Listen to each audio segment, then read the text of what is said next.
Hello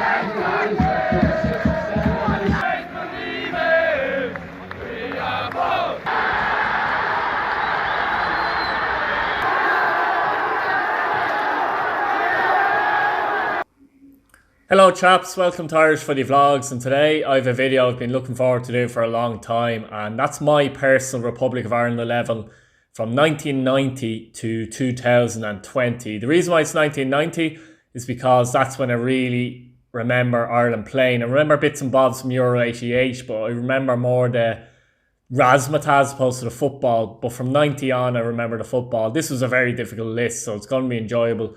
I'll go through each position individually, and I'll also go through honourable mentions. So let's get cracking, guys. First up is goalkeepers, and for me this was a relatively easy enough choice. I went for SHAY Given. SHAY Given played from 1996 to 2016, so he did a 20-year Republic of Ireland career, yielding 134 caps, no goals, as you might expect. SHAY was small in stature, but he was a great shot stopper, very acrobatic, kept Ireland in many games. Was part of a good Newcastle team, and he played 354 games for Newcastle. He's played Champions League football with them as well. From I think 97 to 2009 he played for Newcastle. The only thing that stopped him, in my opinion, from playing for a genuine title challenger year in year out like a Man United at the time under Ferguson, that was his height. That's the only thing literally that held SHAY Given back, was his height. He couldn't command an area as well as other goalkeepers, but he was no doubt, he was one of the best shot stoppers in the world for many years, no doubt, when it comes to shot stopping. And he was a leader, good talker to players at the back and that kind of thing, communicator. If he was a little bit taller, I think he would have been even better, but for me, SHAY Given was the goalkeeper. Now, when it comes to honourable mentions, I went for Paddy Bonner. Paddy was the goalkeeper for Celtic for all his career. He played in the 1990 World Cup and the 1994 World Cup. Memorable moment in the 1990 World Cup when he saved a penalty against Romania. That helped Ireland to the quarter-finals of the World Cup. Penalty shootout. He had a bit of a presence. Probably made more mistakes than SHAY Given would overall, but he did have a presence in goal. He was 17th actually in the Ballon d'Or list in 1989, which was pretty good as well. So Paddy Bonner, definitely honourable mention. The other one is current goalkeeper, I think, Darren Randolph. Now, Darren didn't have maybe the club career generally that the other two goalkeepers had, but you'd have to say he's been very solid while playing for the national team, and very good. I think a player that got better as he got older as well. There's clear evidence there. You know, he's been goalkeeper pretty much since 2012 as well, and he's made 42 caps. Like I say, he rarely lets Ireland down. How many mistakes do you see Darren Randolph make? You don't see him make many mistakes. And seems to bring out his best performances when he plays for Ireland. He's not bad at club level, don't get me wrong. He's currently at West Ham United. But I do think he performs better at international level. So that's it for goalkeepers, guys. Now on to right back, guys, and right back was a very difficult decision. I literally could have thrown them all into a pot, closed my eyes and picked one out. In the end I went for Steve Finnan. Steve played for Ireland between 2000 and 2008, where he made 53 appearances, scored 2 goals. He was at Fulham for a long time, where he made 172 appearances for the Fulham club between 98 and 2003. He moved to Anfield, making 145 appearances, and he won the Champions League. Finnan was a very unassuming player, like all the right backs I think in this list. You know, he could defend, but he was very good at getting forward and overlapping and getting crosses into the box and contributing to the attack. He had a toughness about him that wasn't really noticed, if you understand what I mean. He wasn't a really tough or hard tackler, but mentally very tough player. So I went for him at right back. The honourable mentions, if you even want to call them that, because to be honest, it was very close. Gary Kelly, the Drogheda man, played for Leeds between 1992 and 2007. He made 531 appearances for the Yorkshire club. Very good player, Gary Kelly. Could play right back and right midfield. as well. So he had that combination of being able to play in both positions. He made 52 appearances for Ireland, scoring 2 goals. I remember his debut against Germany in, I think it was pre-94 World Cup, and he was brilliant. Very, very good player. The other one is Seamus Coleman, who currently plays at the moment, of course. The Killybegs man started off at Sligo Rovers. And there's another Donegal man, I suppose. There's a couple of Donegal men here that I've mentioned. 56 caps for Ireland as well thus far. Real leader, real captain, as we know. Can get forward, tough tackler. I think that injury a few years ago cost him a move to a club that's really, really challenging. I think that was the time when he was going to go. And, that was disappointing for him, to be fair. But those 3 players, honestly, there's not much between them at all, trust me there. But I went for Finnan, probably because of what he achieved with Liverpool more so than anything else. Now, left back, I went for Denis Irwin. The Cork man made 56 appearances for Ireland and he scored 4 goals. He could play left and right back fairly comfortably as each other, to be honest with you. He was a player who's part of this very successful Man United era under Ferguson, winning countless titles and winning the Champions League as well. I think he won 7 Premier League titles with Man United during his time at Manchester United. He made 368 appearances for the club, scoring 22 goals. Very, very dependable defender. Could defend, could get forward, and had a great free kick on him. That was another thing with Denis Irwin. He had a very, very good free kick on him. Good cross of the ball, left or right. And a player that, again, like many of these Irish players, very unassuming. And even in the Man United team, for me, he was one of their best players. But he just went along his business. He's a very quiet lad. So for me, Irwin gets in at left back. The other players, honourable mentions, I'd throw in Chris Hughton. Chris Hughton, again, could play left and right back. He played most of his club football at Tottenham Hotspur in England. He made 53 caps for Ireland, scored 1 goal. I thought Hughton was, again, a very solid defender, could do a man-marking job on players. He done well, I remember one year in Rude Hullet. So he was a very good player. The other 2 honourable mentions, I would throw in Terry Phelan and Ian Hart. Phelan didn't play too many times for Ireland, but I felt he was an underrated player, Terry Phelan, and done quite well. Ian Hart, I think, was very good going forward, excellent free kicks, but out of all the full-backs he picks up, he'd be by far the weakest defensively. So for me, Denis Irwin gets in at left back. Now for me, centre-backs is a difficult one, but Paul McGrath just walks into the team, in my opinion. One big memory I have of Paul McGrath was the 1994 World Cup, where he dominated Roberto Baggio, who's a brilliant footballer. Italy ended up getting to that final, by the way. I remember like it was yesterday, completely dominated Roberto Baggio. Paul McGrath was definitely one of the best centre-backs in the world. The issue was he had a few issues and he did have a problem with his knees later on. Started off his league career as such with St. Patrick's Athletic, but moved to Manchester United between 1982 and 89. He made 163 appearances, scoring 12 goals there. Between 1989 and 96, he also played for Aston Villa, making 253 appearances, scoring 9 goals. He could also play midfield, which is probably half the reason why those goals counts are fairly high. And he was a very good midfielder too, by the way. How would you describe him as a centre-back though?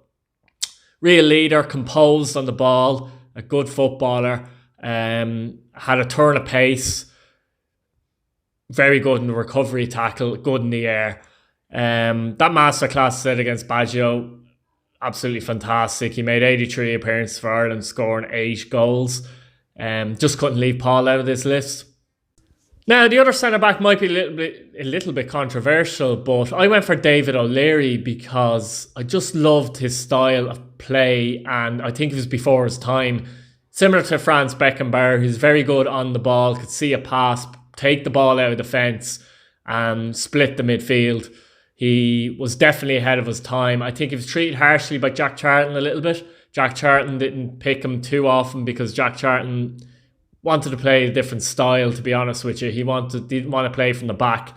He wanted to hit those long balls up to the wingers or forwards, pretty much straight away. And even though O'Leary would have been good at that, I think there was a clash there as well. There was a clash of styles, and O'Leary didn't really like that style, unfortunately. And it's a pity he didn't play more often under Jack.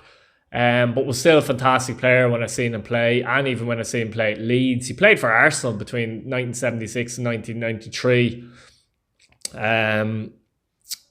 68 caps for Ireland, 1 goal.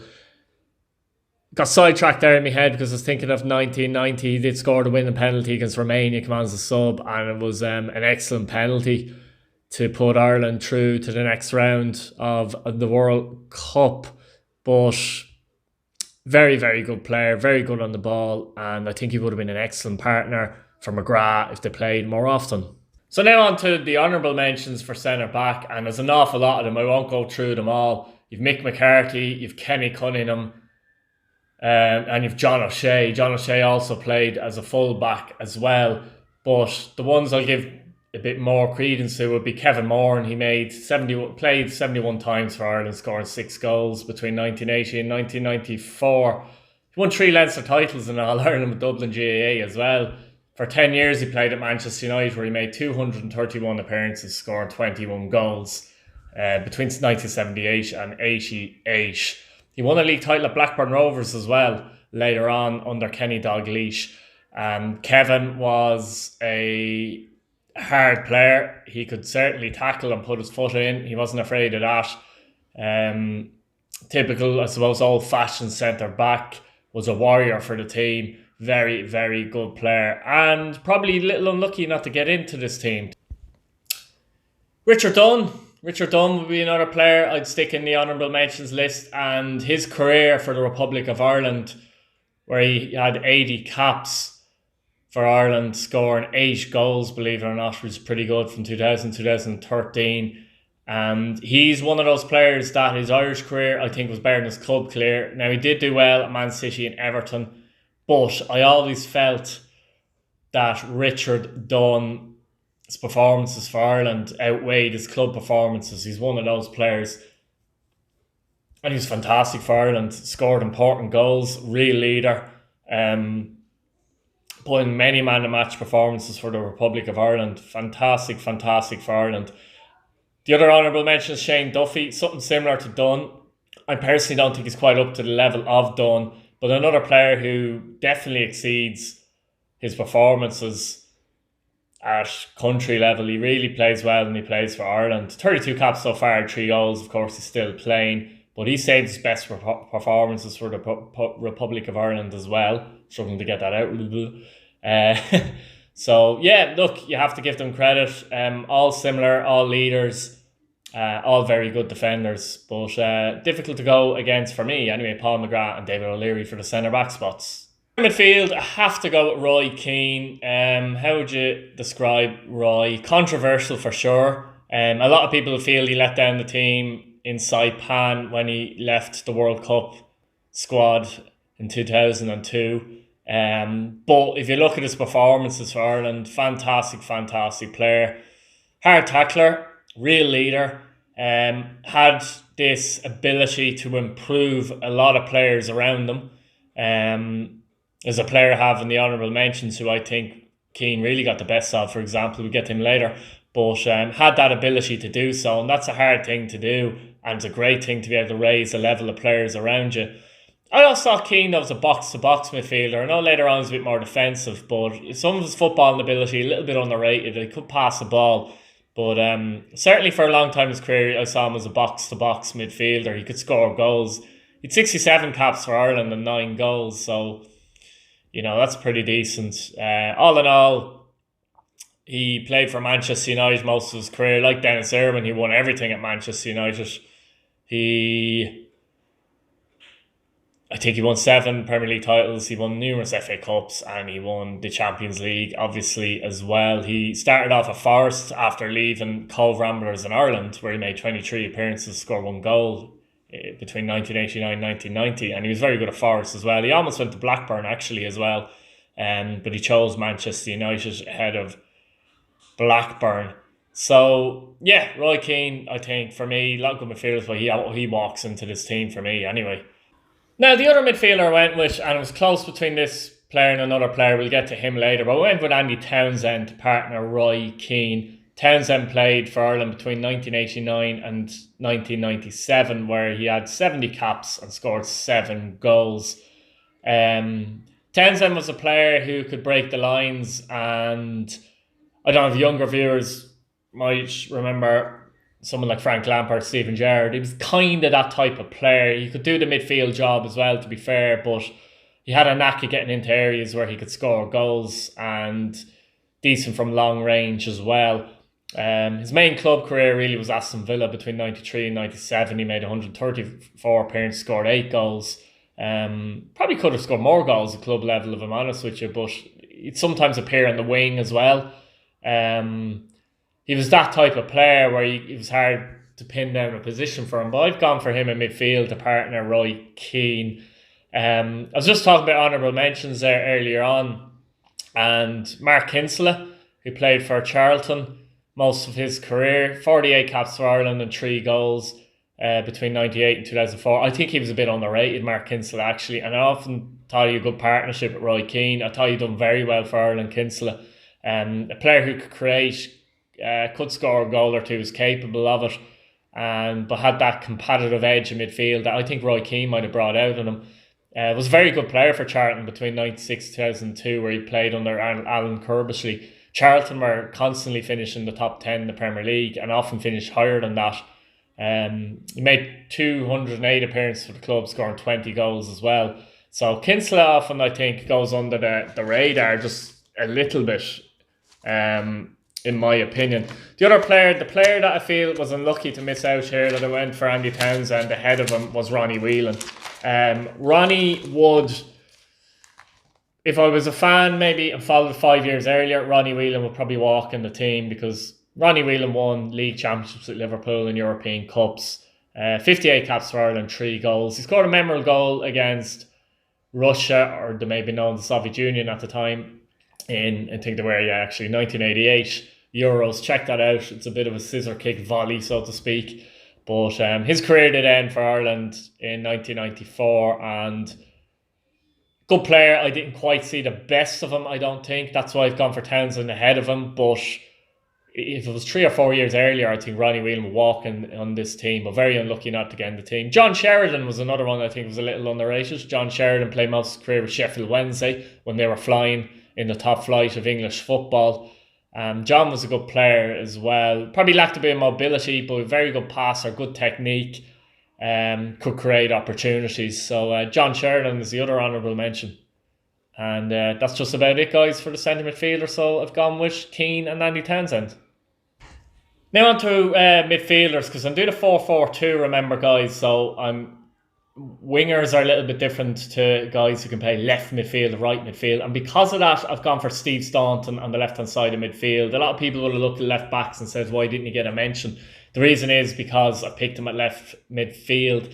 He did play most of his career with Ireland at left back, but he did play an awful lot at times at the left-hand side of midfield as well. And the reason why I've gone for him is because he was an excellent crosser of the ball. And, with the 2 up front, and you'll know by one of them later on that would have suited this man, but really good crosser, early crosser, could really whip in crosses. I think he scored a couple of corners actually for Ireland, believe it or not. One was against Northern Ireland in the 3-0 win, I recall. And definitely, for me, he was as good left midfield as he was left back. Played for Liverpool between 86 and 91, so also managed to win a title there. I think he had 2 spells at Liverpool and he had 2 spells at Aston Villa as well. Between 91 and 98, he made 208 appearances, scored 16 goals for Villa. Villa, a lot of Irish players at the time. But yeah, he had 2 spells at Villa, 2 spells at Liverpool. Between 1988, I believe it was, might have been 89, to 2002, 102 caps for Ireland, 8 goals. Handy from free kicks as well. Was your typical old-fashioned left-hand side kind of guy who could play midfield. You wouldn't play him now in a 4-3-3, for example, today. But definitely, up and down, he could play that role superbly well. And that's why I've gone for Steve Staunton, left-hand side of midfield. Now, the other position wasn't an easy position. I went for Damien Duff at the end. Again, I could have put Duff as a left midfielder, but Duff could play left and right midfielder just as comfortably, and often played right midfield as well. It depended what you want from him. But if I'd Staunton on the left, whipping in the crosses, then I could get Duff on the right, maybe cutting inside and creating chances that way. Between 1998, yeah, and 2012, 100 caps for Ireland and 8 goals. Was brilliant for Blackburn Rovers actually between 96 and 2003, 185 appearances, 27 goals. But he'd probably be remembered more for his time at Chelsea between 2003 and 2006, even though he only made 81 appearances, scoring 14 goals.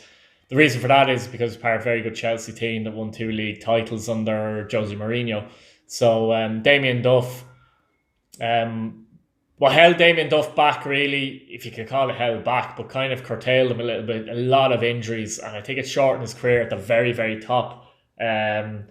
You know, he moved to Fulham in 2009 to 2014, 130 appearances, 15 goals, but you wouldn't say he was a top level player at that point. However, for Ireland, he still produced and he still played very well. He was outstanding in the 2002 World Cup, just before his move to Chelsea. But for a long time, Duff still performed very well for Ireland. And even when he tailed off a bit at club level, he still managed to somehow keep up his general good performances for Ireland. Very good dribbler, pace, tricky, knew how to win free kicks, put it that way, without diving, could play either wing. So for me, Damien Duff gets in. Now, the honourable mentions, I'm very unlucky to miss out, I have to say, probably Ray Houghton. Ray Houghton was a player that, 2 memorable moments. Obviously, this is 1990 to 2020, but I do remember his goal against England in 88 where we beat England 1-0 Stuttgart. But his goal in the 1994 World Cup where he beat Italy 1-0, where he lobbed, I think it was Gianluigi Pagliuca in goal for Italy to give us the win. Ray often popped up with memorable moments for Ireland, I think.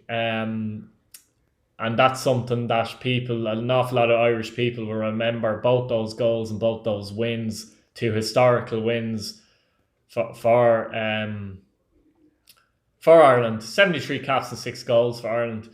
He was kind of a busy player, as in he was small, but he was like a bee. He'd hover around the box and he could end up in any position. The long ball style, funnily enough, kind of suited him a bit under Jack, because he got up and supported the attackers and try and win scraps and breaks and get on the end of them. He won a couple of league titles at Liverpool as well, and was also part of another Irish player that was part of Aston Villa Football Club as well. But he's very unlucky to miss out, to be honest. He could have easily made this list.